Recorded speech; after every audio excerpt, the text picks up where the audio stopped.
धन्यवाद। सच्चे जीवित और महान सामर्थी परमेश्वर, हम आपका बहुत धन्यवाद करते हैं। आपने इस सृष्टि की रचना की और प्रभु आपने मनुष्य को इस सृष्टि पर इसकी देखभाल करने के लिए और इसकी रक्षा करने के लिए रखा, लेकिन पाप और पतन के कारण आज मानव जाति इस सृष्टि को नष्ट करने का काम कर रही है और पूरी पृथ्वी के समस्त मानव जाति के लोग आज ऐसी दशा में इस सृष्टि को पहुंचाया है कि आज सब प्रकृति के क्रोध का और उसके विनाश का स्वरूप देख रहे हैं और इसका शिकार हो रहे हैं। हम आपका बहुत धन्यवाद करते हैं परमेश्वर। आपने सृष्टि को मनुष्य के लिए ऐसा बनाया था कि यहाँ पर मनुष्य ऐसे वास करे जैसे स्वर्गीय स्थानों का स्वरूप दिया था, लेकिन आज इंसानों ने इसे नारकीय बना दिया। हम आपका बहुत धन्यवाद करते हैं। जब तक मनुष्य का जो असली स्वभाव है, जिस स्वभाव में आपने मनुष्य को बनाया था, जब तक मनुष्य का वो स्वभाव उसके अंदर दोबारा नहीं आता, यह सृष्टि अब नाश के कगार पर खड़ी। हम आपका बहुत धन्यवाद करते हैं। आपने अपना कार्य समय पर पूरा किया। अपने पुत्र के बलिदान के द्वारा आपने समस्त मानव जाति को फिर से उस स्वभाव में परिवर्तित करने के लिए जो सबसे बड़ी समस्या थी, वो थी पाप का प्रायश्चित, वो आपने अपने पुत्र के द्वारा कर दिया और सुसमाचार देकर लोगों को निमंत्रण दिया, खुला निमंत्रण, कि जो कोई चाहे प्रभु के पास आए। लोग आए तो, लेकिन प्रभु लोगों ने अपना समर्पण नहीं किया, सच्चा पश्चाताप नहीं किया, बल्कि अपनी इच्छा को लेकर आए और अपनी इच्छा के लिए प्रार्थनाएं करने लगे और अपनी इच्छा पूरी करने का प्रयास करते हैं। हम आपका दिल से धन्यवाद करते हैं आपके पवित्र वचनों के लिए, जो पवित्र आत्मा के द्वारा हमें हमारे सामने खोले जा रहे हैं और प्रकाशित किए जा रहे हैं, ताकि हम आपके वचन को समझें। आपकी इच्छा और योजना आपके वचन के द्वारा हमें प्राप्त होती है। सारी महिमा आपको मिले। हमारा सच्चा समर्पण आपकी महिमा का कारण बने। धन्यवाद के साथ हम प्रार्थना को प्रभु यीशु मसीह के पवित्र नाम से प्रेज द लॉर्ड। हम परमेश्वर का बहुत धन्यवाद करते हैं। असली समस्या मनुष्य इस पृथ्वी पर उसने खुद, उसके स्वभाव और उसके पतन के कारण आज सृष्टि की सर्वनाश की कगार पर खड़ी हुई। मनुष्य जो अपने आप को बहुत धर्मी दिखाता है, ये जो धर्मीपना है ये शारीरिक दिखावा है और परमेश्वर के वचन बाइबल में इसको पाखंड कहा जाता है। सच्ची धार्मिकता जो होती है वो सच्चे प्रेम के द्वारा, जो निस्वार्थ प्रेम है, परमेश्वरीय प्रेम, उसके द्वारा प्रकट होती है। वही एक धार्मिकता है। बाकी सब ह्यूमन राइचियसनेस है, यानी मनुष्य की अपनी धार्मिकता, और इस धार्मिकता से ना तो किसी का कभी भला हुआ ना कभी होगा। सृष्टि को नुकसान पहुंचता रहेगा तो मानव जाति को लगातार नुकसान पहुंचेगा, चाहे कितना भी बड़ा वो अपने आप को धर्मी दिखाए। परमेश्वर मनुष्य से प्रेम करता है और इसीलिए वो इस सृष्टि को कैसे प्रिजर्व करना है, ये मनुष्य को, वो अगर हर व्यक्ति मसीह में हो तो उसे सृष्टि का असली राज पता चलेगा। इस सृष्टि को कैसे, ये प्रेम, जब हम आपस में प्रेम रखते हैं तो हम सब मिलकर एक उद्देश्य होकर एक मिशन की तरह इस सृष्टि को संरक्षित रखने का काम करते हैं। और ये सृष्टि ही है हमारे जीवन का मेन सोर्स। फिजिकल लाइफ के लिए मिट्टी, देखिए परमेश्वर ने मिट्टी से मनुष्य को बनाया था और उस मिट्टी से ऐसे जोड़ा था कि मिट्टी से ही हमारा भोजन आए। परमेश्वर ने पेड़ पौधों को क्यों उगाया था? वो हमारे भोजन के लिए था। उसी से ऑक्सीजन मिलता है, उसी से वातावरण शुद्ध रहता है ताकि हम शुद्ध सांस लें, उसी से हमें उम्र ज्यादा मिलती है, उसी से हमें भोजन मिलता है, जिससे हमें जीवन मिलता है शरीर में, ये सारी चीजें मिट्टी से जुड़ी हुई है। और मनुष्य जो मिट्टी का बना हुआ था, उसने इस मिट्टी को, इस भूमि को श्रापित कर दिया। और यही वचन बताता है, भूमि तेरे कारण श्रापित है। अब ये श्रापित भूमि को मनुष्य, प्रायश्चित तो यीशु मसीह ने कर दिया है। हम जब पश्चाताप करते हैं तो पश्चाताप कोई ऐसी क्रिया नहीं है जिसमें हमें कुछ दिखाना है। पश्चाताप इस बात का है कि अब हम ये नहीं करेंगे जो वचन के अनुसार गलत है, परमेश्वर की इच्छा के अनुसार गलत है, परमेश्वर की योजना के अनुसार गलत है। अब हम ये नहीं करेंगे। और इस चीज के लिए ठान लेना कि अब हम नहीं करेंगे। एक चीज होती है, ये आपका दृढ़ निश्चय। ठान लेने का मतलब खुद में दृढ़ निश्चय रखना कि हम नहीं करेंगे। और इस चीज से बचाए रखने के लिए, और क्या नहीं करना है, कैसे नहीं करना है और क्यों नहीं करना है, इसके लिए वचन। बिना वचन से कनेक्टेड रहे, आप ये ठान भी ले कि हम नहीं करेंगे तो क्या नहीं करेंगे। आपको मालूम क्या, वचन से ही तो हमको सारी सच्चाई पता चलती। तो वचन का होना जीवन में और प्रतिदिन के लेवल पे होना बहुत जरूरी है। ये वचन के बिना हमको परमेश्वर क्या चाहता है, कैसे चाहता है, ये हमको कभी पता ही नहीं चलेगा। बाइबल की मूल बातें, प्रकाश और वचन को समझना, प्रकाश और वचन को समझना, इसको इंग्लिश में बोलते हैं Bible basics, illumination and understanding the word. इस परमेश्वर के वचन को लोग, ये वचन प्रकाशित होगा तभी आपको इसमें जब प्रकाश आपको मिलेगा। केवल ये प्रचारक लोग खड़े होके जो प्रचार कर रहे हैं ये शब्दों का प्रचार है। पौलुस ने क्या कहा था कि मैं शब्दों के ज्ञान की उत्तमता के साथ नहीं आया, बल्कि पौलुस जब वो जो शिक्षा लेकर आया था परमेश्वर के वचन की, उसमें लिखा है कि आत्मा और सामर्थ का प्रमाण था। परमेश्वर के वचन की शिक्षा में आत्मा और सामर्थ का अगर प्रमाण नहीं है तो वो परमेश्वर के वचन से नहीं है, उसमें कोई सामर्थ नहीं है और उससे कोई लाभ भी नहीं।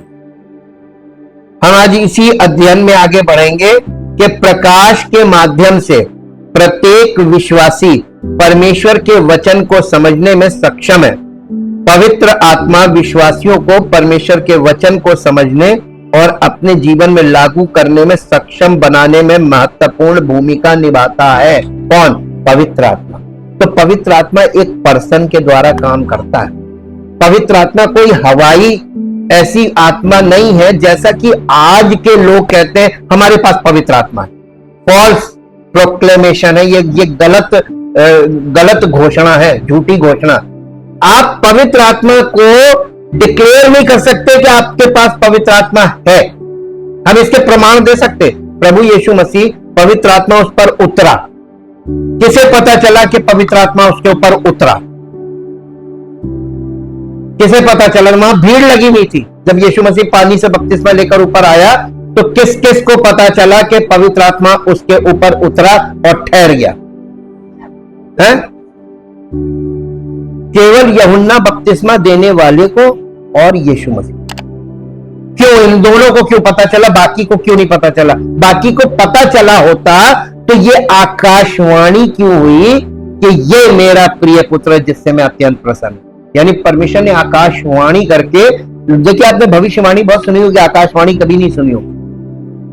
ये पुराने नियम में जो चीजें, पुराने और नए नियम के बीच में, यानी यीशु मसीह के आगमन पर, आप उससे पहले जाइए ओल्ड टेस्टामेंट में, आपको प्रोफेसीज बहुत मिलेंगी, लेकिन आकाशवाणी कहीं नहीं मिलेगी आपको। आकाशवाणी परमेश्वर के पुत्र के समय में ही हुई, और एक बार नहीं, दो बार हुई। जब वो रूपांतरण हुआ था उस समय भी आकाशवाणी हुई। आकाशवाणी दो बार हुई थी। आकाशवाणी का मतलब यह है कि परमेश्वर ने खुद डिक्लेयर किया कि वो कौन है। लोगों को कुछ नहीं दिखाई दिया। परमेश्वर की आत्मा को उतरते उन्होंने नहीं देखा किसी ने। ये केवल वही लोग जो आत्मा से जन्मे थे, केवल उन्हीं को पता था। वो दो थे, एक यूहन्ना बपतिस्मा देने वाला और एक यीशु मसीह। तो आत्मा से जब बॉर्न अगेन बिलीवर है, केवल उसको मालूम होगा कि किसमें किसके ऊपर, किसके जीवन में परमेश्वर का आत्मा है और किसके जीवन में नहीं है। फलों से पहचान लें। यीशु मसीह ने बोला था कि झूठे भविष्यवक्ता, भविष्यवक्ता का मतलब समझते हैं आपको? पर कोई भी भविष्यवाणी मनुष्य की अपनी विचारधारा से नहीं होती, परंतु भक्त जन परमेश्वर की आत्मा के प्रभाव से बोलते हैं, वही है भविष्यवाणी। तो भविष्यवक्ता कोई ना कोई आत्मा तो बोलती थी ना। तो इस बात को प्रमाण क्या था कि कौन सी आत्मा बोली? आत्माओं को परखो लिखा है ना बाइबल में। इसी विषय, इसी धारा में हम आगे बढ़ रहे हैं। मैच्योरिटी यही है कि आप आत्मा को परख ले। मेरे साथ निकाल के देखिए दूसरा पत्रस, इस वाले पद को जरूर समझिए कि यहां पे जो लिखा है ये ऐसे ही नहीं लिख दिया है कि बस जगह थी वहां पे डाल दो ये वाली बात। ये सब कॉन्टेक्स्ट में आ रहा है। दूसरा पत्रस पहला अध्याय उसका 20 पद पढ़िए। भविष्यवक्ता का मतलब आपको समझ में आ जाएगा। भविष्यवक्ता दो प्रकार के होते हैं, एक झूठे एक सच्चे। पर पहले ये जान लो कि पवित्र शास्त्र की कोई भी भविष्यवाणी किसी के अपने ही विचारधारा के आधार पर पूर्ण नहीं होती, यानी यह पर्सनल इंटरप्रिटेशन नहीं है। बाइबल में लिखी भविष्यवाणियां किसी के अपने पर्सनल इंटरप्रिटेशन से सिद्ध नहीं होगी या ये सत्य साबित नहीं होंगी। अब आपको यहां पे ये बात बताते हैं, इसके दो मीनिंग है। एक तो यहां पर यह बताया जा रहा है कि परमेश्वर का वचन जो बाइबल है ये भविष्यवाणियों की पुस्तक है, और इसमें लिखी हुई सारी भविष्यवाणियां ये मनुष्य की अपनी विचारधारा से बोली गई बातें नहीं है। ये प्रमाण हो रहा है, ये परमेश्वर की ओर से बोले गए शब्दों को उसकी आत्मा के द्वारा उभारे जाकर जब वो बोलते थे भविष्यवक्ता, उन्हें लिखित रूप में दिया गया है। इसलिए ये परमेश्वर के स्पोकन वर्ड है, ये रेमा है। एक्चुअली रेमा कन्वर्टेड इनटू लोगोस, यानी परमेश्वर के मुख से निकले हुए शब्दों को पुस्तक में लिखित रूप में दिया गया। ये है, ये मामूली चीज नहीं है। दूसरी बात कि आज लोग इसके अपने अपने व्याख्याएं कर रहे हैं, इसके लिए भी यही पद बताएगा आपको कि ये किसी का, इसको इंग्लिश में पढ़िए, इंग्लिश में पढ़िए 20 पद। दूसरा पत्रस का पहला अध्याय का 20 पद इंग्लिश में। First you must understand this that no prophecy of scripture is a matter of any personal or private or special interpretation, loosening or solving। यानी कोई व्यक्ति इन बातों को, बाइबल की बातों को अपनी शिक्षा में आपको सुना रहा है, अपने संदर्भ में, अपने मकसद से, अपनी इच्छा के लिए वो इन चीजों को आपको सुना रहा है ताकि आप उससे प्रभावित हो जाए। और ऐसा हो रहा है, लोगों को बाइबल के द्वारा ही प्रभावित किया जा रहा है। झूठे शिक्षक क्या करते हैं? शैतान के पास बताइए कौन सी अपनी पुस्तक है? शैतान किस पुस्तक का इस्तेमाल करता है भ्रमित करने के लिए? यीशु मसीह से जब बात कर रहा था, कौन सी पुस्तक से बात कर रहा था? बाइबल से बात कर रहा था। तो शैतान भी बाइबल को ही सोर्स बनाएगा। किन लोगों के लिए? जो बाइबल से अनभिज्ञ, उनको घुमा दो, तोड़ मरोड़ दो उनको, क्योंकि शैतान को मालूम है ये लालची है। शैतान को हर व्यक्ति की कमजोरी मालूम, ये क्या सुनना चाहता है, ये क्या चीजें पसंद करता है, आपकी चॉइसेस। वो बाइबल से आपकी चॉइसेस ही आपके सामने रखेगा। यीशु मसीह के सामने उसने वही रखा था। अगर तू खुदा का बेटा है कह दो पत्थर से रोटी बन जाए। चैलेंज रखा था ना, पानी पर चढ़ाना जिसको बोलते हैं, अब लोग अपनी देशी बात है, पानी पर चढ़ा देता। शैतान क्या करता है? तो आजकल जो सेवक है वो आपको पानी पर चढ़ा देता। आप विश्वास से बोलिए होएगा, ये पानी पर चढ़ाना है। ये काम शैतान, सैटेनिक टीचिंग्स हैं ये सब। परमेश्वर ने कभी किसी को पानी पर चढ़ाया? तो लोग सच्ची बातें क्यों नहीं, जब लिखित है। आपको पवित्र आत्मा से प्रेरित व्यक्ति के बिना आप इन बातों को नहीं, आज आपको समझ में आएगा। ये समझ में आने वाली बातें है ही नहीं जो इसमें लिखी। ये पर्सनल इंटरप्रिटेशन इसका है ही नहीं। ये नहीं कि आप खुद पढ़ लें खुद समझ लें, ये पर्सनल इंटरप्रिटेशन में है ही नहीं। पहली कठिन बात आपको ये मिली। अब इसके बाद 21 पद पढ़िए, हिंदी में पढ़िए फिर इंग्लिश में। क्योंकि कोई भी भविष्यवाणी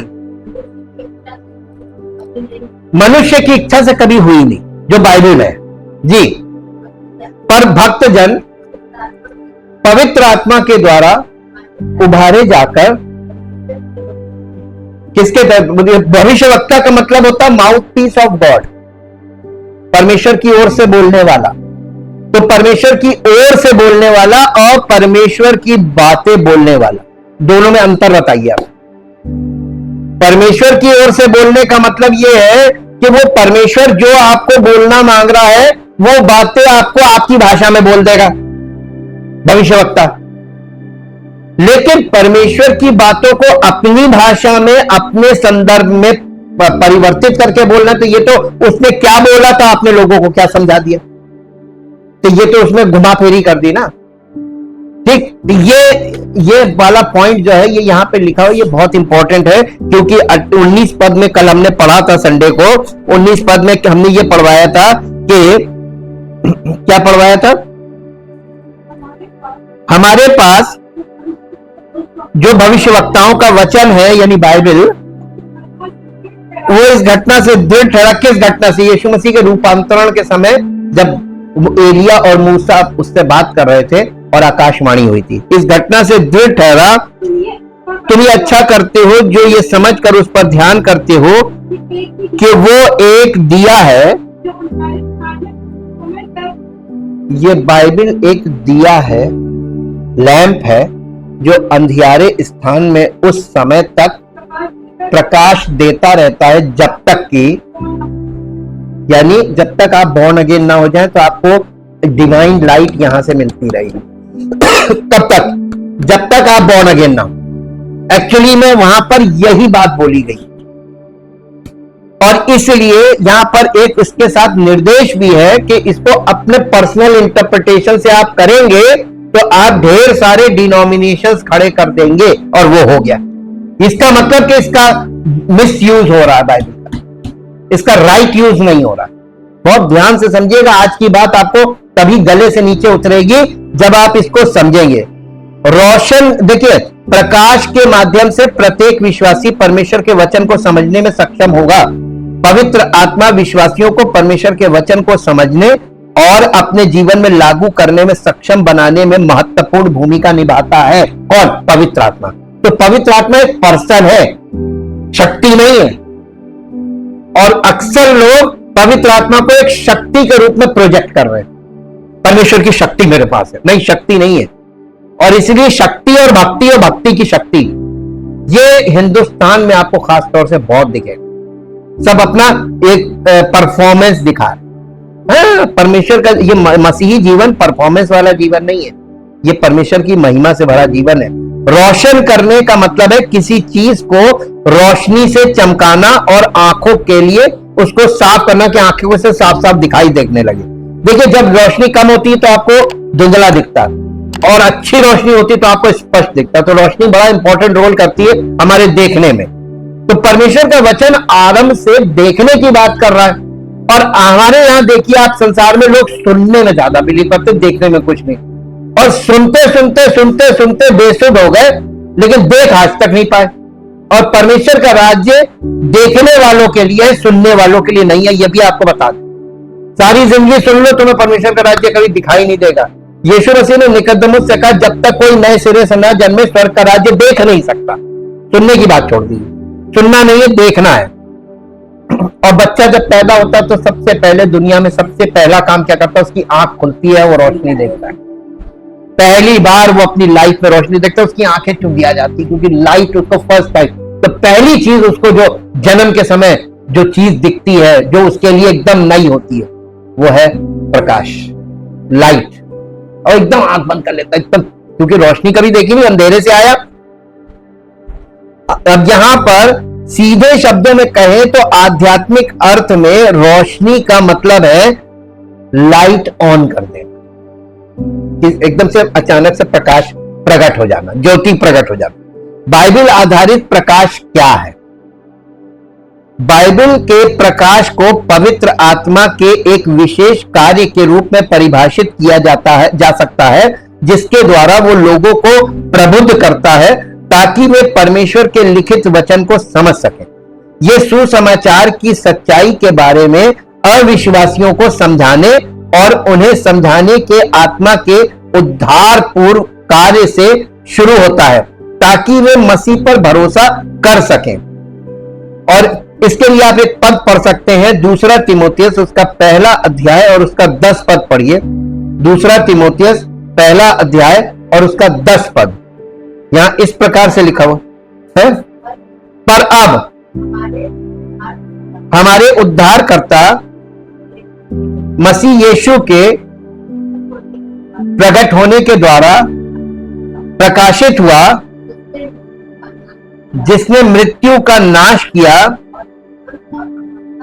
और जीवन और अमरता की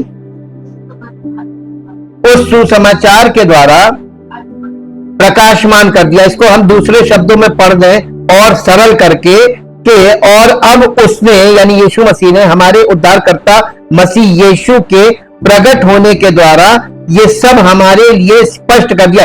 उसने का मतलब पिता ने, परमेश्वर ने यानी उसने का मतलब परमेश्वर ने, अब उसने अर्थात परमेश्वर ने हमारे उद्धारकर्ता मसीह यीशु के प्रकट होने के द्वारा ये सब हमारे लिए स्पष्ट कर दिया।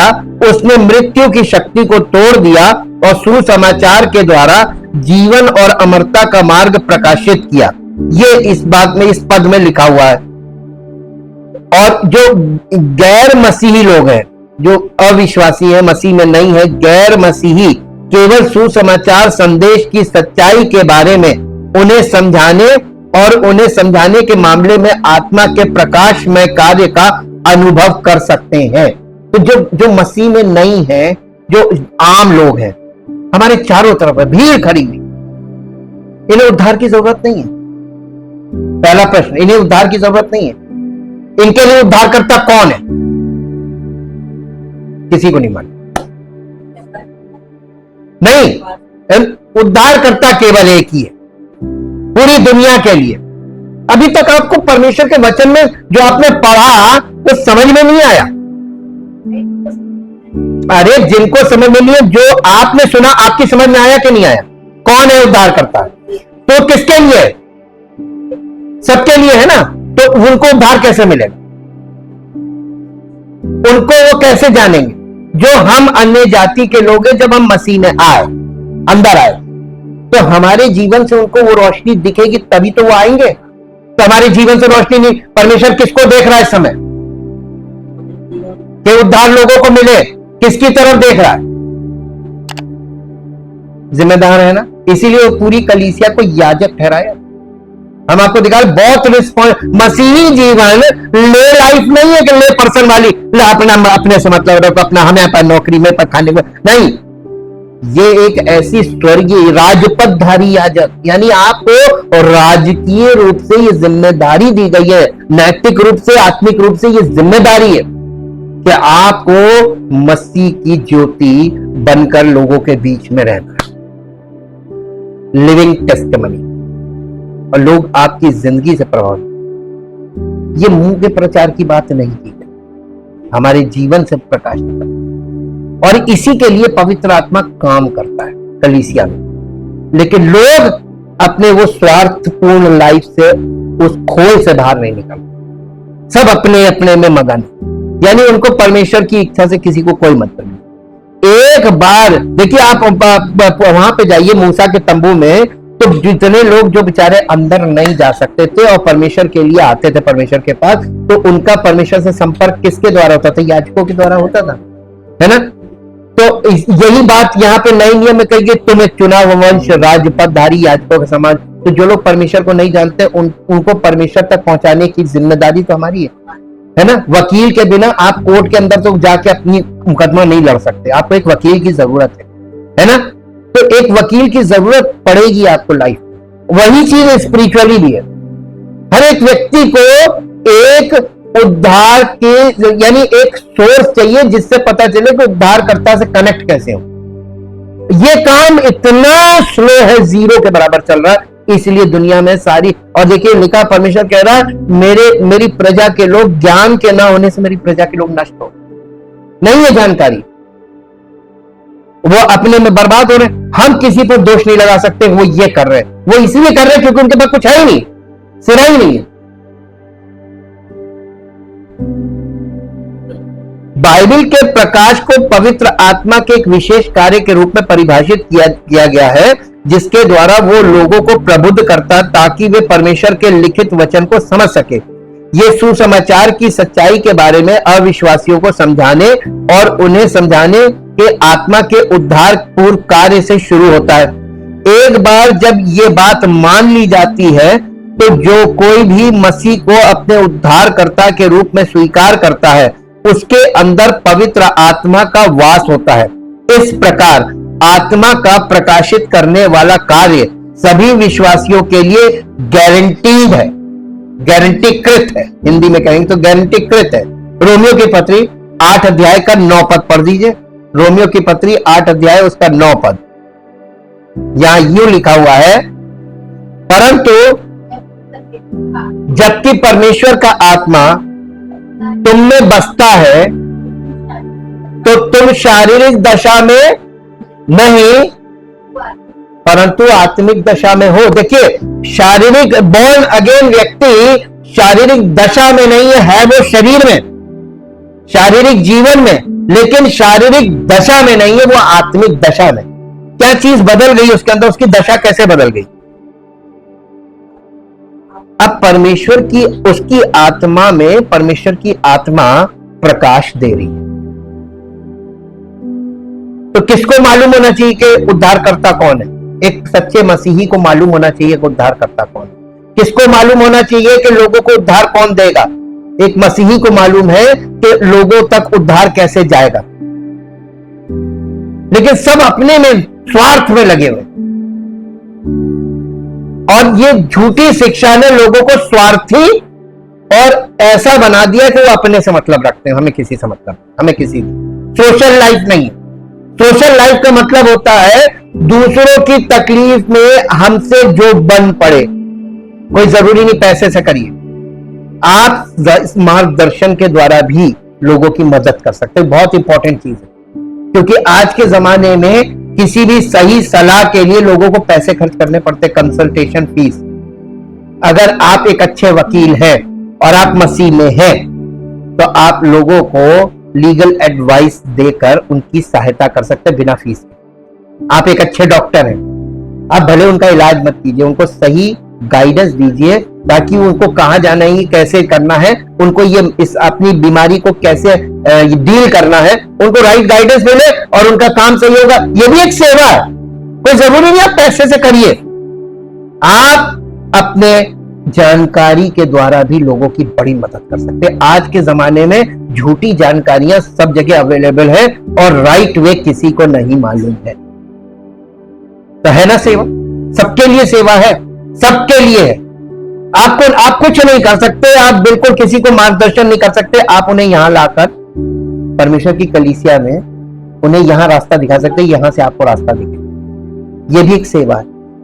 तो हर व्यक्ति के लिए एक सेवा है, लेकिन जब तक आपका जीवन दूसरे को आकर्षित करने लायक नहीं होगा, उसको आपके जीवन में देखिए। अब हम आपको यहां पर एक बात दिखाना मांगते हैं। मूसा जब जंगल में अपने ससुर की भेड़ बकरियों को चरा रहा था, वो पर्वत जिसका नाम वहां पे लिखा है, और वो परमेश्वर के पर्वत के पास गया। एक्चुअली उस पर्वत का नाम होरेब पर्वत है, लेकिन वहां पर लिखा है और वो परमेश्वर के पर्वत के पास चला। होरेब पर्वत परमेश्वर का पर्वत। और वहां पे क्या हुआ? इसीलिए जो लिविंग गॉड है, जो ट्रू गॉड है, जो सच्चा परमेश्वर है, उसको पहाड़ी परमेश्वर बोलते, क्योंकि वो पहाड़ का मतलब वो जमीन को नहीं टच करता, वो ऊंचे हाई प्लेसेस, ऊंचे स्थानों पे वो रहता है, वो जमीन पे नहीं आएगा। वो स्वर्ग से स्वर्गीय स्थान या हाई प्लेस। तो वहां पे ये भी एक सेल्फ डेवलप करना था उस जमाने के लोगों में कि परमेश्वर जमीन पर नहीं आएगा, स्वर्ग से उतरेगा और एक बीच के स्थान में तुमसे मुलाकात करेगा। तो तुम भी ऊपर आओ, परमेश्वर ऊपर से नीचे आ रहा है, तो तुम भी पहाड़ पे ऊपर चढ़ के आओ। तो दोनों तरफ से देखिए, परमेश्वर उतर रहा है और मनुष्य चढ़ रहा है। इसकी भी एक मीनिंग है आत्मिक तौर पे। आज के लोग मालूम क्या चाहते हैं? एसी रूम में बैठे वही परमेश्वर मिल जाए। परमेश्वर ने हल तो किया, आज पवित्र आत्मा उतार के दे दिया। पवित्र आत्मा कलीसिया में काम कर रहा है। ये प्लेन्स में आ गया, पहाड़ों से मैदानी में आ गया, अब ये कमरे में के अंदर आ गया। अब यहां पे पवित्र आत्मा उतार, बताइए परमेश्वर तो एकदम डाउन टू अर्थ हुआ, आप कितना ऊपर उठे? नहीं, कभी किसी ने बताया ही नहीं, कभी हमने ऐसा सोचा ही नहीं। ये बात बिल्कुल सही है, उससे पौलुस ने बिल्कुल सही लिखा, जो बातें जो आंख ने देखी नहीं, कान ने सुनी, मनुष्य के चित्त में नहीं, परमेश्वर ने योजना वही थी, वही चीजें हमारे सामने रखी। मूसा जब वहां पर गया तो किस चीज ने मूसा का ध्यान अपनी ओर खींचा? होरेब पर्वत पर जब परमेश्वर के पहाड़ के पास भेड़ बकरी चरा रहा था, तो किस चीज ने उसका ध्यान अपनी ओर आकर्षित? एक झाड़ी जो थी वो जल रही थी। ये कोई बड़ी बात नहीं, झाड़ियां बहुत जलती, आपने भी बहुत देखी, मैंने भी बहुत देखी, ये कोई हमारे लिए नई चीज नहीं। उस वहां पर कुछ खास था नहीं, झाड़ी जल रही थी नहीं, झाड़ी जल रही थी, लेकिन वो झाड़ी भस्म नहीं। ये चीज थी, ये ऑब्जर्वेशन थी। मूसा ने देखा झाड़ी जल तो रही है, लेकिन अक्सर आप झाड़ी कभी जला के देखेगा, आप जलाएंगे, लौ उठेगी, धीरे धीरे धीरे धीरे खत्म, बहुत तेजी से भस्म होना। लेकिन वहां पे वो झाड़ी जल रही थी, और जैसे जल रही थी कंटिन्यूअसली वैसा ही जल रही थी, भस्म नहीं हो रही थी, कंज्यूम नहीं हो रही थी। ये चीज ने उसका ध्यान आकर्षित किया, और जब वो उस ओर बढ़ा के पास से जाके देखे, तो उसमें से आवाज आई, एंड गॉड स्पीक, अपने पैर से जूती उतार दे, क्योंकि जहां तू खड़ा ये पवित्र भूमि है। ये उसको सिखाना था कि जब तुम परमेश्वर के पास आओ, पैर एक्चुअली दिखाता चाल चलन, ये हमारे कैरेक्टर को दिखाता, हमारा चाल चलन, चलते हैं ना इससे, ये हमारे चाल चलन को दिखाता, हाथ दिखाता हमारे कामों को। ठीक, तो बाइबल में हाथ और पैर की स्पिरिचुअल मीनिंग्स भी। वहां पे जब वो गया है तो उसने जूती उतारी है, परमेश्वर उससे बातचीत करने लगा, वो झाड़ी के द्वारा उसने आकर्षित किया। क्या हम और आप मसीह में ऐसी ज्योति पिंड नहीं बन सकते? वही सेम चीज नए नियम में यीशु मसीह का, मैं जगत की ज्योति हूं, फिर अपने चेलों से कहा तुम जगत की ज्योति हो। यानी ये ज्योति जो मैं हूं, केवल तुम मुझे जानते हो कि मैं ज्योति हूं, लेकिन दुनिया के लोग तुम्हारी जिंदगी से ये ज्योति देखें। ये परमेश्वर की योजना थी, और आज भी परमेश्वर कभी नहीं बदलने वाला परमेश्वर है। जैसा था वैसा ही है और वैसा ही रहेगा।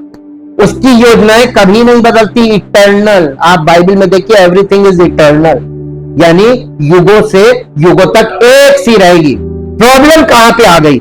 इस युग के लोग बहुत ज्यादा एडवांस हो गए, लेकिन परमेश्वर प्राचीन पद्धति में ही आपसे बात करेगा। अब आप बताइए, इस युग के लोगों की समस्या क्या हुई? वचन प्राचीन पद्धति पर आधारित जो दृष्टांत है उनके द्वारा बात करता है, और हम लोग एकदम आधुनिक हो गए तो हम उन दृष्टांतों को ही नहीं समझ सकते। अब इसमें हम आगे बढ़ते हैं। यहां पर इस प्रकार आत्मा का प्रकाशित करने वाला कार्य सभी विश्वासियों के लिए गारंटीकृत है, और इसीलिए रोमियो 8 अध्याय के 9 पद में लिखा है, यदि तुम में परमेश्वर का आत्मा वास करता है तो तुम आत्मा के द्वारा वश में हो, और स्मरण रखो कि जिनमें मसीह का आत्मा वास नहीं करता वे उसके नहीं है। तो वो जो मसीह का आत्मा जिनमें वास नहीं करता वो मसीह में नहीं है, वो मसीह के नहीं है, और आप पहचान ही नहीं पाएंगे। ऐसा धोखा आपको दिया जाएगा। कैसे धोखा देते हैं? बहुत दुआ करके, बहुत प्रचार करके, ज्ञान से। बाइबल का ज्ञान बहुत लोगों के पास है, एकदम आपकी बुद्धि घुमा दे ऐसा ज्ञान है। तो शैतान यीशु मसीह के साथ क्या कर रहा था? बाइबल का ज्ञान से बात कर रहा था ना। लेकिन यीशु मसीह देखिए खुद, क्योंकि वो खुद वचन था, उसने ताड़ ताड़ वचन से ही जवाब दिया। आप यही फंस जाएंगे, क्योंकि आप वचन से वाकिफ नहीं है, स्टडी है नहीं। आज के जमाने में सब अपनी स्टडी दे रहे हैं, बाइबल की स्टडी कहीं नहीं है, सच्ची शिक्षा कहीं नहीं है। विश्वासियों के रूप में हमें नए सत्य सिखाने और हमें उन सत्यों की याद दिलाने के लिए उस पर निर्भर रहना चाहिए। किस पर? पवित्र आत्मा पर निर्भर रहना चाहिए, जिन्हें हम भूल गए। पौलुस ने लिखा, मैं प्रार्थना से पढ़ लीजिए इसको, जो आपको मिलेगा, इफिसियों की पत्री उसका पहला अध्याय उसका 18 पद। इफिसियों की पत्री उसका पहला अध्याय उसका 18 पद। यहां इस प्रकार से लिखा हुआ है, और तुम्हारे मन की आंखें ज्योतिर्मय हो कि तुम जान लो कि उसकी बुलाहट की आशा की महिमा क्या है। जी, और पवित्र लोगों में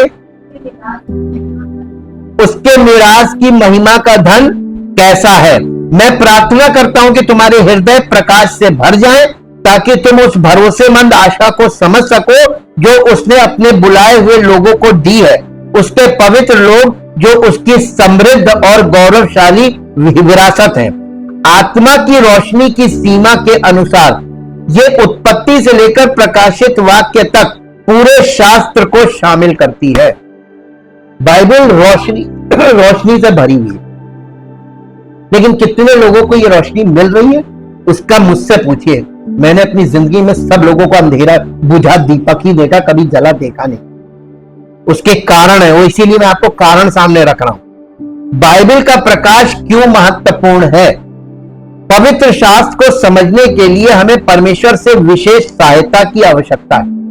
ये आज के विश्वासी नहीं जानते। ओवर कॉन्फिडेंस, भाषा पढ़नी आ गई, पुस्तक पढ़ लेंगे, इंग्लिश पढ़ लेंगे, हिंदी पढ़ लेंगे, किसी भाषा में सब भाषा मिलती। क्या आपने बाइबल को पढ़कर समझ लिया। मैंने एक बहुत पुरानी पुस्तक हमको मिली, एकदम यानी दीमक खाई हुई पुस्तक थी। वो मुझे मेरे बाई चांस परमेश्वर के अनुग्रह से मुझे मिली। उस पुस्तक में जो शीर्षक था वो शीर्षक था what the Bible says and what the Bible means. Bible क्या कहती है और बाइबल जो कह रही है उसका क्या तात्पर्य है। इसने मेरी आंखें खोल दी, इस पुस्तक ने मेरी आंखें खोल दी। अरे यार, क्या बाइबल क्या कह रही, किस संदर्भ में कह रही और लोग किस संदर्भ में प्रचार कर रहे खड़े। इसलिए हमें पता चल गया कि दुनिया में सब लोग अपने शारीरिक दिमाग से अपना इंटरप्रिटेशन लेके खड़े हुए हैं। इसलिए मैंने आपको बताया कि सबकी अपनी अपनी मसीहत है। मसीह में लोग एक नहीं है। आत्मा की पवित्र आत्मा जहां पर है वहां सब एक पाए जाए, सब एक सी भाषा, एक सी बोली, एक सा विश्वास, एक ही मत होगा। बाकी सब जगह एक कलीसिया में कई कई मत हो, और ये सत्य है। पवित्र शास्त्र को समझने के लिए हमें परमेश्वर से विशेष सहायता की आवश्यकता है। बाइबल परमेश्वर के वचन के रूप में एक आध्यात्मिक पुस्तक है और इसे समझना मनुष्य की स्वाभाविक क्षमताओं से परे। ये सच है कि आप नहीं समझ पाएंगे कभी, आपसे बिल्कुल परे। कोई भी व्यक्ति किसी व्यक्ति के विचारों को उसकी अपनी आत्मा के अलावा नहीं जान सकता, और कोई भी परमेश्वर के विचारों को परमेश्वर की अपनी आत्मा के अलावा नहीं जान सकता। पहला कुरिन्थियों 2 अध्याय का 11 पद जो हमने कल भी पढ़ा था। पहला कुरिन्थियों 2 अध्याय उसका 11 पद। क्योंकि हे मेरे भाइयों, नहीं, पहला कुरिन्थियों 2 अध्याय और उसका 11 है। मनुष्यों में से कौन किसी मनुष्य की बातें जानता है, केवल उस मनुष्य की आत्मा के जो उसमें है। वैसे ही परमेश्वर की बातें भी कोई नहीं जानता, केवल परमेश्वर का आत्मा। कोई नहीं जानता। अब आप देखिए यहां पे for what person perceives, knows and understands what passes through a man's thoughts except the man's own spirit within him. Just so no one discerns, come to know and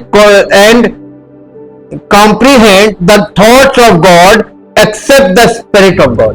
यानी परमेश्वर की आत्मा के अलावा परमेश्वर क्या कहना चाह रहा है इस पद में हमसे, ये परमेश्वर की आत्मा के अलावा जो अगर कोई मनुष्य वो बताएगा ना, तो मनुष्य उसमें क्रिया डाल देगा कि हम ये करोगे तो परमेश्वर ये करे।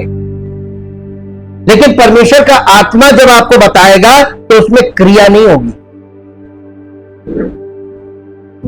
उसमें सिर्फ पश्चाताप होगा और करेक्शन होगा। ये फर्क होगा ह्यूमन स्पिरिट और स्पिरिट ऑफ गॉड। यानी परमेश्वर की आत्मा मनुष्य की आत्मा का जितना अंतर है ना, वो अंतर पाया जाना चाहिए। एक मनुष्य पतित मनुष्य, पापी और पतित, और परमेश्वर सर्वसामर्थी जीवित है, तो दोनों की आत्मा में फर्क है ना।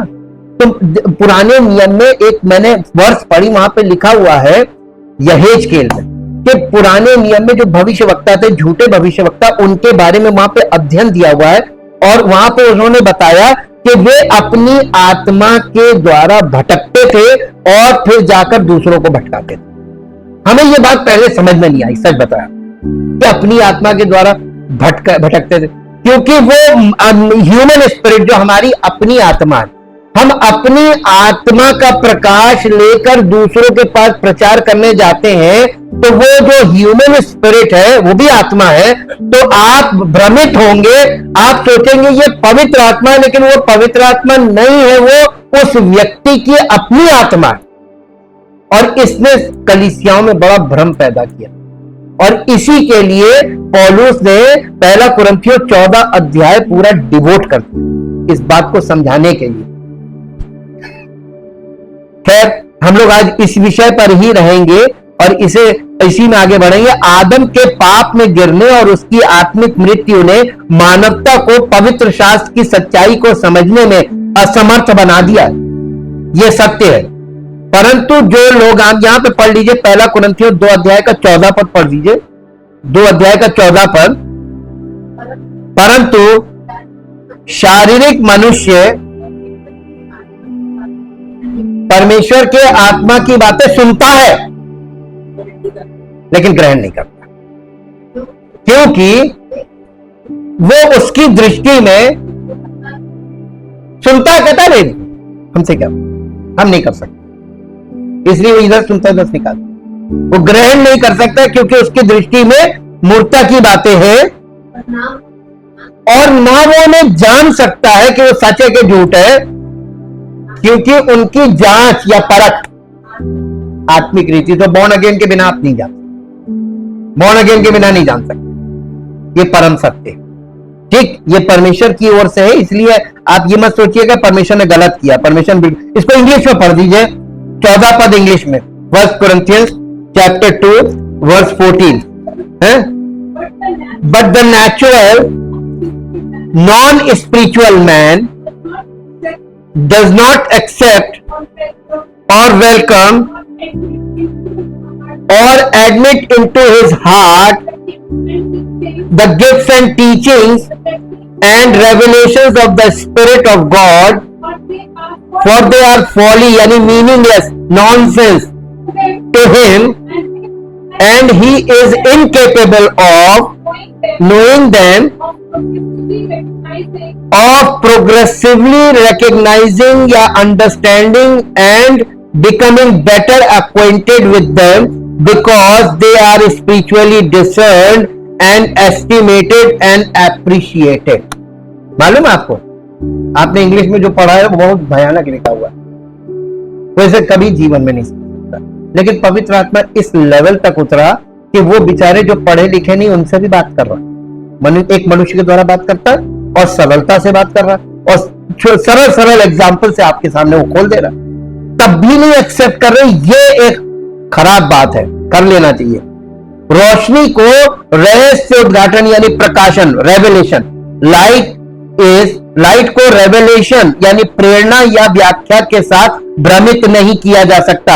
अब आपको एक चीज बताते हैं, यहां पर ये बड़ा एक इंपॉर्टेंट पॉइंट आया है कि अक्सर लोग मालूम है क्या चीज गड़बड़ करते हैं, वो गड़बड़ ये करते हैं,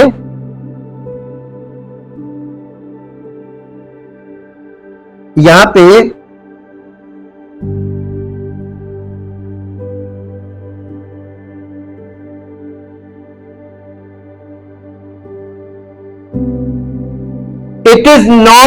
it is not by direct revelation has ceased। अच्छा, एक चीज ये वाला हम लोग पॉइंट देख रहे हैं, ये प्रत्यक्ष नहीं, ये तो हम आगे बढ़े, इससे थोड़ा ऊपर, illumination must not be confused with revelation, inspiration और interpretation। देखिए, इस बात में कभी भ्रमित नहीं होना चाहिए हम लोगों को। रोशनी को रेवलेशन यानी प्रकाशन, रहस्य उद्घाटन, या इंस्पिरेशन यानी प्रेरणा, या इंटरप्रिटेशन जिसे कहते हैं व्याख्या के साथ भ्रमित नहीं किया जाना चाहिए। कभी कभी लोग व्याख्या कर रहे हैं, इसका मतलब यह नहीं कि वो आपको रोशनी दे। क्या समझे? आप जब प्रचारक को सुनते हैं तो आप प्रचारक को किस आधार पर सुन रहे हैं? आपको लग रहा है कि बड़ी अच्छी बात बता रहे हैं, बड़ा प्रकाश डाल रहे हैं।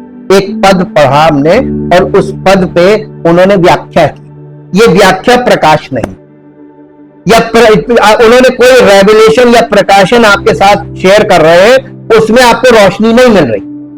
ये क्या चीज है, इसमें भ्रमित नहीं होना है। ये इसको रहस्य उद्घाटन में परमेश्वर अपनी सच्चाई का खुलासा करता है, इसको कहते प्रकाशन। वो खोलता है, प्रेरणा के माध्यम से वो देखता है कि ये हमारे लिए त्रुटि के बिना दर्ज किया गया है, यानी इसमें कोई त्रुटि नहीं है, ये हमारे लिए है, इसको हम आसानी और अपनी आत्मा की रोशनी से वो हमें इसे समझने और लागू करने में सक्षम बनाता है। हमारे हिस्से के लिए हमें पवित्र शास्त्र की प्रकृति के अनुसार व्याख्या के अच्छे तरीकों का पालन करना है, यानी और इजी करना है। प्रकाश कैसे उत्पन्न होता है? ये प्रत्यक्ष प्रकाशन से नहीं है, यानी ये डायरेक्ट रेवलेशन से नहीं है, प्रत्यक्ष रहस्योद्घाटन से नहीं है।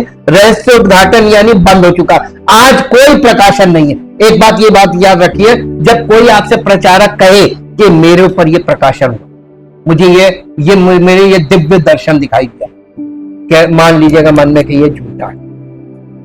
क्यों? क्योंकि बाइबल कह रही। अब ये प्रकाशन किसी को नहीं मिलेगा। जो प्रकाशन है यीशु मसीह का प्रकाशन, वो ये है बाइबल। अब कोई प्रकाश, अगर कोई आपसे कहे कि मुझे एक दर्शन दिया, परमेश्वर ने दर्शन दिया, मुझे ये दिखाया, कह दीजिएगा झूठ, क्योंकि पौलुस को उसने दिया तो वो अंधा हो गया। पौलुस को और फिर डिसेबल करके पौलुस को पवित्र आत्मा के वश में किया। पौलुस ने ये सारे राज खोले। ये पहले भी बहुत होता था। पवित्र शास्त्र का कैनन बंद हो गया, यानी आप पवित्र शास्त्र में कोई पुस्तक ऐड नहीं होगी, कोई दर्शन ऐड नहीं होगा, कुछ नहीं, वो कंप्लीट हो गया। जब हम विनम्रता पूर्वक प्रार्थना या पढ़ना, अध्ययन और ध्यान को आज्ञाकारिता के उद्देश्य से जोड़ते हैं तो पवित्र आत्मा हमारी समझ को प्रकाशित करेगा। पहला कुरिन्थियों 2 अध्याय का 9 पद से 16 पद तक आप घर में पढ़िएगा। 9 पद से 9-10 पद पढ़िए पहले। परंतु जैसा लिखा है, जो बातें आंख ने लिखा होगा, जो बातें आंख ने नहीं देखी और कान में नहीं सुनी, और जो बातें मनुष्य के चित्त में नहीं चढ़ी, वे ही हैं जो परमेश्वर ने अपने प्रेम रखने वालों के लिए तैयार की है। अलग से कुछ नहीं है ना, जो कुछ है। और परंतु परमेश्वर ने उनको अपनी आत्मा के द्वारा हम पर प्रकट, तो परमेश्वर आपको अपनी बातें हम पर कैसे प्रकट करेगा? अपनी आत्मा के द्वारा। तो इसका मतलब आपको कलीसिया से अलग व्यक्तिगत तौर पर कोई चीज नहीं मिलेगी। आजकल ये स्वयंभू जो खड़े हो रहे हैं कलीसिया से बाहर वाले, ये गलत है, ये सैटेनिक है, ये परमेश्वर के वजह। यहां पे पौलुस यही खोल रहा है। पवित्र आत्मा की शक्ति से बाइबल को समझने का पहला कदम नम्रता से शुरू करता है। ये अभिमान के त्याग से शुरू होता है और इस बात का वास्तविक बोध होता है कि हमारा मन कितना भ्रष्ट और विकृत है और हमारा दिल कितनी आसानी से परमेश्वर की इच्छा से ज्यादा दूसरी चीजों की इच्छा करता है।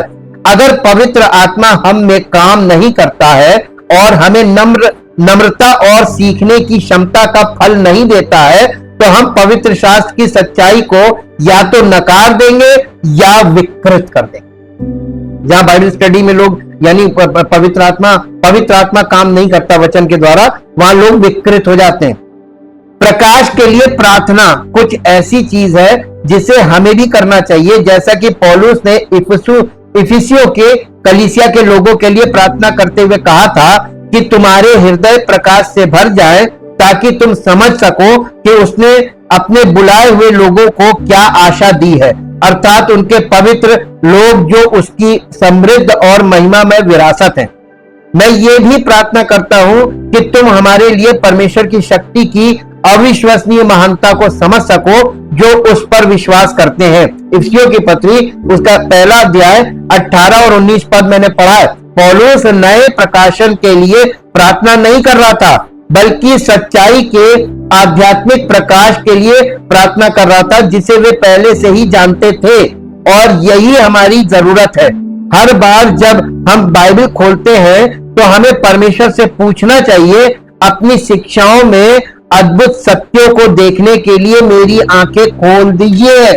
ये परमेश्वर से कहना चाहिए जब आप बाइबल खोलें। भजन संहिता 119 अध्याय और उसका 18 पद पढ़िए। भजन संहिता 119 अध्याय का 18 पद। यहां दाऊद प्रार्थना कर रहा है परमेश्वर से। 119 अध्याय का 18 पद। मेरी आंखें खोल दे कि मैं तेरी व्यवस्था की अद्भुत बातें। अब आप ये देखिए, एक बात बताएं, परमेश्वर की सारी चीजें आपकी आंखों के सामने है, लेकिन आपकी शारीरिक आंखें खुली हुई, लेकिन आत्मिक रूप से आप डेड और ब्लाइंड, स्पिरिचुअली ब्लाइंड और स्पिरिचुअली डेड। भाई आत्मा मरी हुई है तो आत्मा में देखने की क्षमता है ही नहीं। जब हमारी आत्मा में जीवन आ जाएगा तो हमारी आत्मा में देखने की सामर्थ्य आ जाएगी, है ना। तो हमको आत्मा से जो दिखेगा तो आत्मिक वर्ल्ड दिखेगा, आत्मिक चीजें दिखेंगी, और शरीर से जो दिखेगा शारीरिक चीजें दिखेंगी। आज तक आपको कभी किसी ने ये नहीं गाइड किया वचन से कि आत्मा में जीवन आएगा। तो आत्मा में जीवन तो प्रभु यीशु मसीह पर विश्वास करने से आएगा। यही बॉर्न अगेन वाली बात आ गई। जैसे ही आप बॉर्न अगेन होंगे आपको आत्मिक वर्ल्ड दिखाई देगा, और कौन प्रभु है सच्चा वो भी दिखेगा, अब वो है यीशु मसीह। तो जैसे ही आपकी आत्मा, आप बॉर्न अगेन होंगे, आपको यीशु मसीह के दर्शन होंगे। वही ज्योति है, वही स्वर्गीय स्वर्ग का राज्य भी वही है, ज्योति भी वही है, और सब कुछ वही। उसके दर्शन हो जाएंगे, और जैसे ही उसके दर्शन हो जाएंगे आपको स्वर्ग का राज्य दिख गया। अब आपको इच्छा है तो आप उसमें बढ़िए, और नई इच्छा तो आप वापस भी जा सकते हैं। इसीलिए मसीह में बॉर्न अगेन होने के बाद भी जो न्याय होगा उसमें अनंत दंड और अनंत जीवन, दो रास्ते हैं बॉर्न अगेन के बाद। इसका मतलब बॉर्न अगेन के बाद भी लोग शारीरिक जीवन में मुड़ जाएंगे, आगे नहीं बढ़ेंगे। यही चीज पौलुस दिखा रहा कलीसिया को, और यही वो समझाने की कोशिश कर रहा है। प्रार्थना करना बाइबल पढ़ने की जगह नहीं ले सकता। प्रार्थना करने से, पढ़ने से देखने में मदद मिल सकती है। जब आप बाइबल का अध्ययन करेंगे तो आपको देखने में मदद मिलेगी। अगर हम नहीं पढ़ेंगे तो हम नहीं देख पाएंगे। पवित्र आत्मा को यीशु की महिमा करने के लिए भेजा गया है, और यीशु की महिमा को वचन में दर्शाया गया है। अध्ययन में पाठ के अर्थ को जानने के लिए सभी उचित उपकरणों का उपयोग किया जाता है। फिर ध्यान में पाठ के तथ्यों के बारे में सोचा जाता है, उन्हें एक सामंजस्यपूर्ण संपूर्णता में एक साथ रखा जाता है, और उन्हें अपने जीवन में लागू किया जाता है। सोचने की जगह प्रार्थना ना करें, और प्रार्थना करें और सोचे। कई बार लोग सोचते ज्यादा, प्रार्थना नहीं करते। प्रार्थना करें और सोचे। सोचने का अपना यानी ध्यान लगाना, मेडिटेशन की बात कर रहे हैं। सोचने का मतलब ये, आत्मा क्यों प्रकाशित होती है? पवित्र आत्मा द्वारा हमारे लिए पवित्र शास्त्र को प्रकाशित करने का कारण स्वयं पर ध्यान केंद्रित करना नहीं है, बल्कि हमारे जीवन में मसीह की महिमा करना और हमें सिखाना है। ऐसी शिक्षा जो आत्मिक स्वास्थ्य और पूर्णता लाती है। प्रकाश का संबंध केवल तथ्यों को समझने से नहीं है, बल्कि उन तथ्यों का उपयोग आज्ञाकारिता और मसीही समानता को बढ़ावा देने के लिए करना है। इफिसियों की पत्री 3 अध्याय उसका 16 से 19 तक पढ़िए। इफिसियों की पत्री 3 अध्याय उसका 16 पद से 19 पद तक पढ़ेंगे। इफिसियों 3 16 से 19।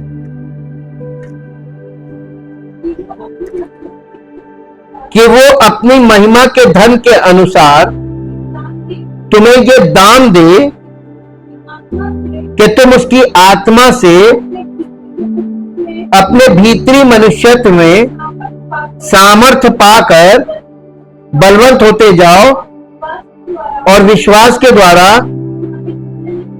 मसीह तुम्हारे हृदय में बसे कि तुम प्रेम में जड़ पकड़कर और नेड़ डालकर सब पवित्र लोगों के साथ भली भांति समझने की शक्ति पाओ कि उसकी चौड़ाई और लंबाई और ऊंचाई और गहराई कितनी है, और मसीह के उस प्रेम को जान सको जो ज्ञान से परे है,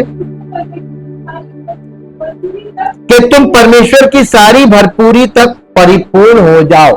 परमेश्वर में परिपूर्ण हो जाना है, और ये इसीलिए स्टडी की जाती है। इफिसियों की पत्री उसका पहला अध्याय उसका 17 और 18 पद हमें बताता है कि आत्मा यीशु मसीह के विषय में ज्ञान और प्रकाशन देता है और समझ की आंखें खोलता है, ताकि हम अपने जीवन में परमेश्वर के उद्देश्यों को जान सके। हम अज्ञानता से समझ की ओर बढ़ते हैं, मसीहत में अज्ञानता से समझ की ओर बढ़ते हैं, आत्मिक समझ की ओर। यही है प्रकाश आना, यानी हमें प्रकाश मिलना जीवन में। और प्रकाश में क्या बाधा आती है? कई चीजें आत्मा के प्रकाशन के कार्य में बाधा डाल सकती हैं। सबसे पहली चीज है हमारी शारीरिक अवस्था, दैहिकता। पहला कुरिन्थियों 3 अध्याय उसका 1 से 3 पद पढ़िए। यह है दैहिकता। दैहिकता को इंग्लिश में क्या बोलेंगे? हमारी फिजिकल सिचुएशन। हाँ, पहला कुरिन्थियों 3 अध्याय उसका 1, 2, 3 पद। हे भाइयों, मैं तुमसे इस रीति से बातें ना कर सका जैसे आत्मिक लोगों से, परंतु जैसे शारीरिक लोगों से। कार्नैलिटी इसको बोलते हैं इंग्लिश में। कार्नैलिटी का मतलब हमारा शारीरिक स्वभाव। ये जैसे शारीरिक लोगों से, और उनसे जो मसीह में बालक है। मैंने तुम्हें, देखिए पौलुस की कलीसिया है ये, मैंने तुम्हें दूध पिलाया और अन्न ना खिलाया, क्योंकि तुम उसको ये आत्मिक रूप से बात कर रहा है, तुम उसे खा नहीं सकते थे, वरन तुम अब तक नहीं खा सकते। आज भी कलीसिया की वही दशा है, बल्कि और बदतर हो गई। कहां पौलुस और कहां आज के सेवक? आसमान और जमीन का अंतर है। आप किसके चक्कर में फंस गए? इन्हें छोड़ दीजिए, आप पौलुस को पकड़ लीजिए, और पौलुस को पकड़ने के लिए आपको वचन में आना पड़ेगा। तब आपको सच्चा मसीह मिलेगा और तब आपको सच्चाई मिलेगी। वरना इनके चक्कर में आपके पास जो है ना वो भी नष्ट कर देंगे। आपको इतना भ्रमित करेंगे कि ना आप उधर के रहेंगे जहां थे, और ना आप इधर के रहेंगे जहां आप आए। आप मसीह में नहीं है, आप भ्रम में है। आदम से मसीह के बीच में भ्रम। आप आदम से निकले मसीह के लिए और बीच में भ्रम में फंस गए। ये है, इसीलिए हमने ये शीर्षक लिया हुआ है। कई चीजें आत्मा। आप यहां पर देखिए, पहली चीज तो यहां पर आपको मिल गई, ये है दैहिकता यानी कार्नैलिटी। दूसरा है उदासीनता। इब्रानियों की पत्री 5 अध्याय, इब्रानियों की पत्री 5 अध्याय उसका 11, 12, 13, 14 पद पढ़ दीजिए।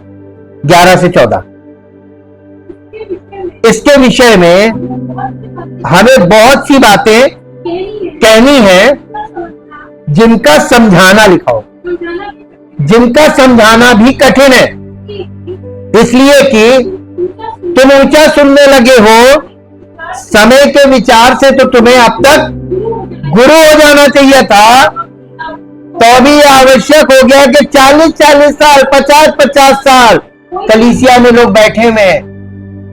गुरु हो जाना चाहिए। यीशु मसीह के साथ चेले कितने समय थे? 3.5 साल। जी, कोई ऐसी दशा हो गई कि कोई तुम्हें परमेश्वर के वचन की आदि शिक्षा यानी फाउंडेशनल टीचिंग फिर से आके सीखा, यानी फिर से शुरुआत करें। तुम तो ऐसे हो गए हो, तुम्हें अन्न के बदले अब तक दूध ही चाहिए। वही पौलुस जो बोल रहा था वही बात यहां पर आ गई, क्योंकि दूध पीने वाले बच्चे को तो धर्म के वचन की पहचान नहीं होती है, पर अन्य सयानों के लिए है, जिनकी ज्ञानेंद्रिया अभ्यास करते करते भले बुरे में के भेद करने में निपुण हो। क्यों नहीं हुए निपुण?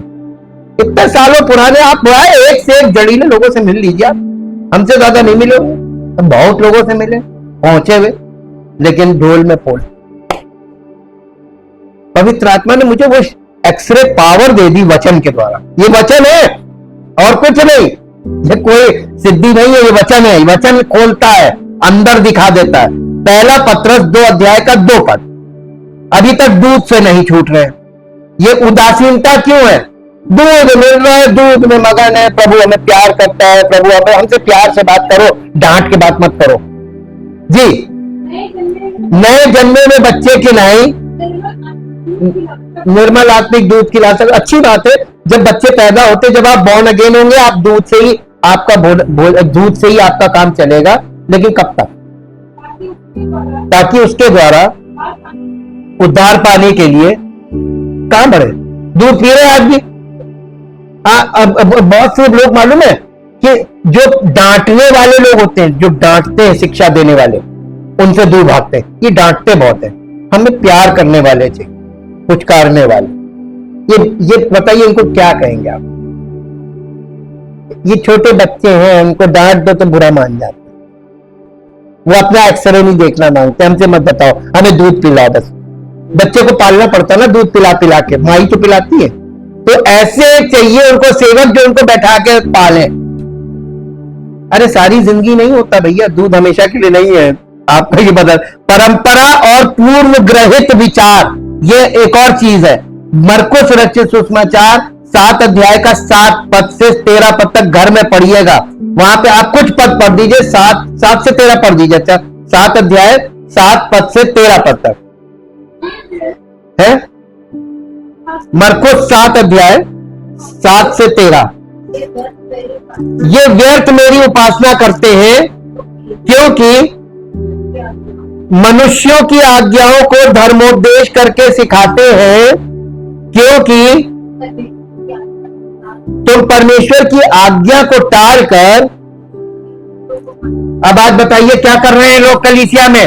परमेश्वर के वचन को टाल के मनुष्यों की रीतियों में फंस गए। ऐसे करो, ये करो, ये करो, यही तो कर रहे हैं। ये तो यीशु से बोल के गया था जी।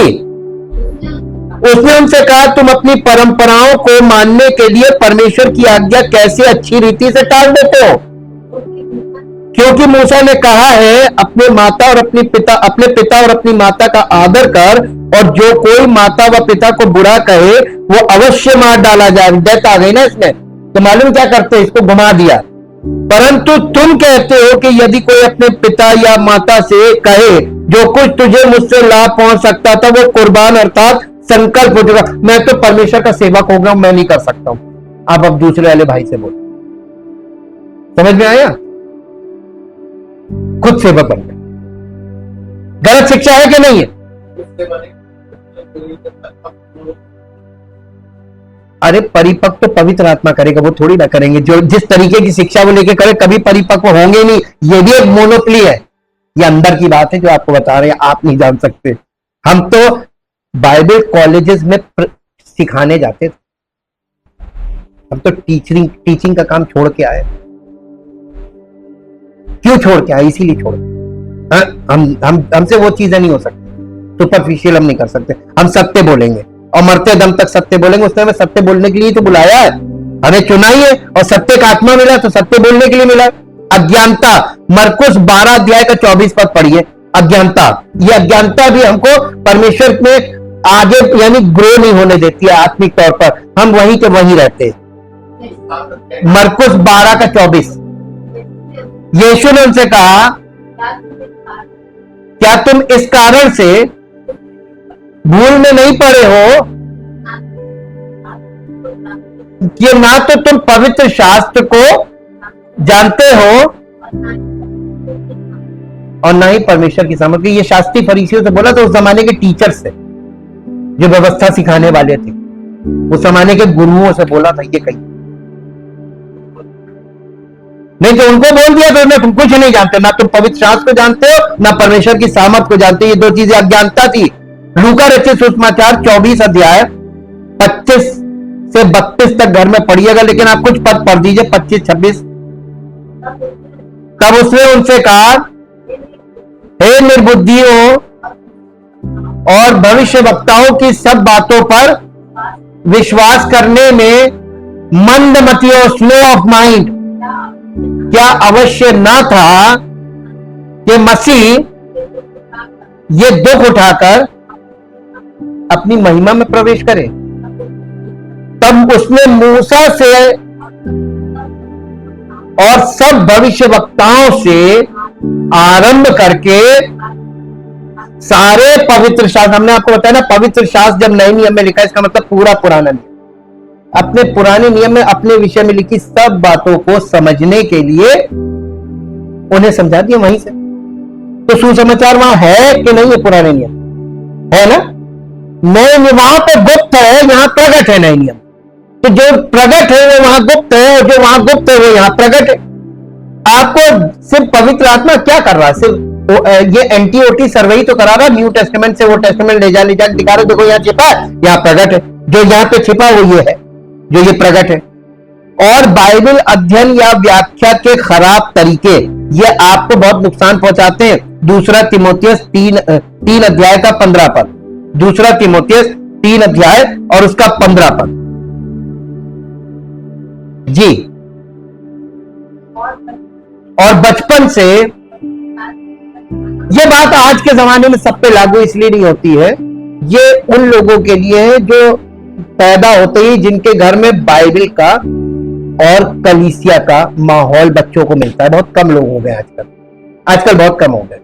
ये हम लोगों को मिला है, ये हमको मिला है, बचपन से मिला हमें। बचपन से बाइबल के बहुत है। हमारे घर में एक से एक आते थे, हमारे घर में ही कलीसिया लगती थी, और हमारे घर के अंदर जब तक हम लोग वहां पे रहे, ऑर्डिनेंस फैक्ट्री एरिया था, वहां कोई बिल्डिंग नहीं थी, हमारे घर में ही होता था। हम लोग उसी में बड़े। यहाँ पे वही बात लिखी है कि बचपन से, ये किसको लिखा? तीमुथियुस को लिखा, पौलुस चिट्ठी, जो बचपन से पवित्रता तेरा जाना हुआ है, जो तुझे मसीह पर विश्वास करने से उद्धार प्राप्त करने की के लिए। आपको उद्धार कैसे मिलेगा? पवित्र शास्त्र के समझने के द्वारा। जब आप इसको समझेंगे और अपने जीवन में लागू करेंगे, उद्धार मिलेगा। ये पवित्र शास्त्र ही है जो हमको समझदार बनाता है ताकि हम मसीह के द्वारा उद्धार प्राप्त करें। आज लोग झूठी शिक्षा लेकर विश्वास करो, पता नहीं किस पे विश्वास करवा, नाम लेके। मसीह भी कई प्रकार के झूठे मसीह हैं। यीशु मसीह पर विश्वास करो, यीशु नाम के कई लोग थे, बाइबल में ही कई नाम है, कौन से यीशु पर विश्वास करें? पौलुस ने इसीलिए प्रश्न उठाया, तुमने किस यीशु पर विश्वास किया? तुम्हें कौन सा आत्मा मिला? तुमने कौन सा सुसमाचार? ये 3 चीजें, सुसमाचार, यीशु और विश्वास, आत्मा। ये पौलुस ने इस पर प्रश्न उठाया, इसीलिए उसने इतना खोल के इस चीजों को बताया। यही चीजें आज लोगों को भ्रमित कर रही हैं, और वो सोच रहे पवित्र आत्मा एक ही नहीं, पवित्र आत्मा, भ्रम करने वाला आत्मा भी पवित्र आत्मा कहते हो। यदि पवित्र आत्मा विश्वासियों को प्रकाशित करने के लिए दिया गया है, तो क्या हमें बाइबल शिक्षकों की आवश्यकता है? कुछ लोगों का मानना है कि पहला यूहन्ना सुझाव देता है कि हमें इसकी आवश्यकता नहीं है, परंतु तुमने पवित्र आत्मा पाया है और वो तुम में रहता है, इसलिए तुम्हें किसी की आवश्यकता नहीं कि वो तुम्हें सत्य सिखाए, क्योंकि आत्मा तुम्हें वो सब कुछ सिखाता है जो तुम्हें जानना चाहिए, और जो कुछ वो सिखाता है वो सत्य है और झूठ नहीं। ये पहला यूहन्ना 2 अध्याय का 27 पद हमने आपके सामने पढ़ा। हालांकि इस आयत का ये मतलब नहीं है कि हमें शिक्षकों की जरूरत नहीं है, अन्यथा आत्मा शिक्षण का उपहार क्यों देती? पवित्र आत्मा के द्वारा शिक्षा का गिफ्ट दिया गया। ये पवित्र आत्मा शिक्षक के रूप में ही काम करता है। इफिसियों की पत्री 4 अध्याय उसका 11 पद पढ़िए। इफिसियों की पत्री 4 अध्याय उसका 11 पद, इस बात का जवाब लीजिए। अक्सर लोग ये सोचते हैं हमारे पास पवित्र आत्मा, हमें किसी की जरूरत नहीं है। उसने आपने पढ़ा, किसने? यीशु मसीह ने, क्योंकि यीशु मसीह ने कहा था मैं अपनी कलीसिया बनाऊंगा। किसने कहा था मैं अपनी कलीसिया बनाऊंगा? यीशु मसीह ने कहा था मैं अपनी कलीसिया बनाऊंगा। तो कलीसिया जो बनाएगा वो अपने शिक्षक रखेगा ना। तो यीशु मसीह ने, उसने यानी यीशु मसीह ने कुछ को प्रेरित नियुक्त करके और कुछ को भविष्यवक्ता नियुक्त करके और कुछ को सुसमाचार सुनाने वाले नियुक्त करके और कुछ को रखवाले और उपदेशक, यानी यही है टीचर, उपदेशक नियुक्त करके दे दिया, जिससे पवित्र लोग सिद्ध हो जाएं। ये थी सेवा कि कलीसिया में लोगों को मैच्योर कर देना स्पिरिचुअली। ये थी सेवा। आज सेवा क्या चल रही है? नेम फेम मनी, निचोड़े रहो। ये बुरा लगता है क्योंकि लोग गलत कर रहे हैं। गलत को गलत बोलना गुनाह है। अगर आप गलत को गलत नहीं बोलेंगे तो गुनाह है। आप गलत को गलत बोल रहे हैं तो सही है। इतनी क्षमता होनी चाहिए कि आप सही को सही और गलत को गलत बोलें। और इसी प्रकार प्रेरितों के काम के 13 अध्याय का पहला पद पढ़ दीजिए। प्रेरितों के काम 13 अध्याय का पहला पद। अंताकिया की कलीसिया में कई भविष्यवक्ता और उपदेशक थे, जैसे बरनबास और शिमोन, जो नीगर कहलाता है, हाँ? और लुपियस कुरैनी, जो चौथाई देश के राजा हेरोदेस का दूध भाई मनाहेम, यानी ये सब लोग थे जो वहां पर काम कर रहे थे। यहां पे देखिए यूहन्ना में जो 2 अध्याय, पहला यूहन्ना 2 अध्याय के 27 पद में जो पद है, वहां पर ये किस संदर्भ में ये बात बोली जा रही है? यूहन्ना सत्य को त्रुटि से अलग करने की बात कर रहा था वहां पे, यानी truth from error, truth from error, क्योंकि वहां पर ट्रुथ और एरर की बात ही चल रही है पहले यूहन्ना में।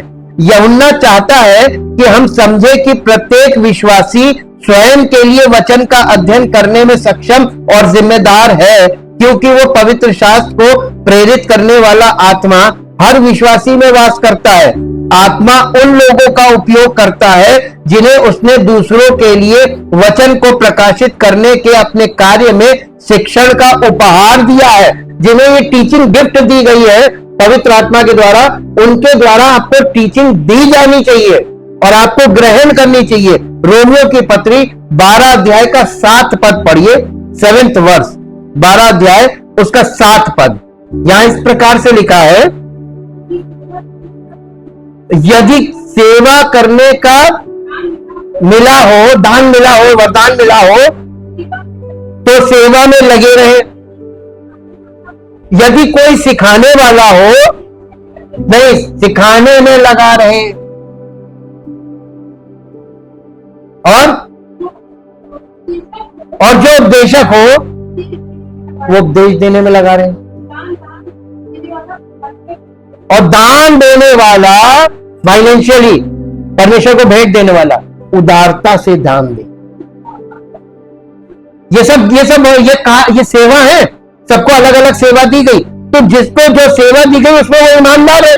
कहने की बात यह है, रोशनी के बारे में सोचने का एक व्यवहारिक तरीका यह है, उत्पत्ति की पुस्तक उसका 1 अध्याय और उसका 2 और 3 पद पढ़िए। पृथ्वी बेडौल और सुनसान पड़ी हुई थी और गहरे जल के ऊपर अंधियारा था, तथा परमेश्वर का आत्मा जल के ऊपर मंडराता था। जब परमेश्वर ने कहा उजियाला हो। अब देखिए, कई बार लोग कहते हैं पवित्र आत्मा मिल गया, प्रकाश मिल गया। कैसे मिल गया? पवित्र आत्मा बहुतों को मिला, प्रकाश कहां मिला? भाई, आप जैसे बॉर्न अगेन होते हैं आपको पवित्र आत्मा मिलता है, प्रकाश नहीं मिला। पूछिए कैसे? परमेश्वर का आत्मा तो मंडरा रहा था, अंधेरा था, जल के ऊपर परमेश्वर का आत्मा मंडरा रहा था, तब भी अंधेरा था, जब तक परमेश्वर का वचन नहीं हुआ। जैसे ही परमेश्वर ने वचन बोला, उजियाला हो, उजियाला वचन से है ना। तो पवित्र आत्मा और वचन, ये 2 चीजें हैं, और ये दोनों चीजें पवित्र आत्मा के द्वारा आप जब बॉर्न अगेन होते हैं तो आपको पवित्र आत्मा तो मिलता है, प्रकाश आपको बाइबल स्टडी के द्वारा मिलता है। अब समझ में आया? ये उत्पत्ति से आपको समझ में आएगा। और परमेश्वर का आत्मा जल की सतह पर मंडरा रहा था, तब परमेश्वर ने कहा प्रकाश हो, और प्रकाश हो गया। जब तक परमेश्वर की आत्मा मंडराती नहीं थी तब तक प्रकाश मौजूद नहीं था। जब परमेश्वर की आत्मा मंडराती है और परमेश्वर अपना वचन बोलता है तो अव्यवस्था से व्यवस्था निकलती है। सृष्टि में यही हुआ। आत्मा और प्रकाश के आने से पहले पृथ्वी निराकार और खाली थी। क्या आपका जीवन कभी भी निराकार, खाली या अस्त व्यस्त लगता है? जीवन अव्यवस्था से व्यवस्था की ओर कैसे बढ़ता है? ये परिवर्तन तब होता है जब परमेश्वर के वचन और पवित्र आत्मा को आपके जीवन में आमंत्रित किया जाता है। ये सिर्फ बाइबल पढ़ने के बारे में नहीं है, ये परमेश्वर से प्रार्थना करने के बारे में है, और कि आप जो पढ़ते हैं उसे प्रकाशित करें और अपने दिल को उसके प्रति समर्पित करें। जब आप ऐसा करते हैं तो परमेश्वर की आत्मा अव्यवस्था से व्यवस्था लाती है। आत्मा के प्रकाश के कार्य के माध्यम से परमेश्वर हमें उसके वचन को समझने और लागू करने में सहायता करता है ताकि हम उसके प्रकाश में जीवन जीने में सक्षम हो सकें। Thank you, thank you, thank you. जीवित मान सामर्थी परमेश्वर हृदय से आपका धन्यवाद करते हैं आपके पवित्र वचनों के लिए, और आपके वचन के द्वारा जो प्रकाश हमें प्राप्त होता है, ये जीवन हमारा प्रकाशमान हो, जिससे आपकी महिमा हमारे जीवन में प्रकट हो और सारी महिमा आपको मिले। सब सुनने वालों को प्रकाश मिले और सबका जीवन प्रकाशमान हो, जिससे आपकी महिमा प्रकट हो। यीशु मसीह के नाम से आमीन। Praise the Lord.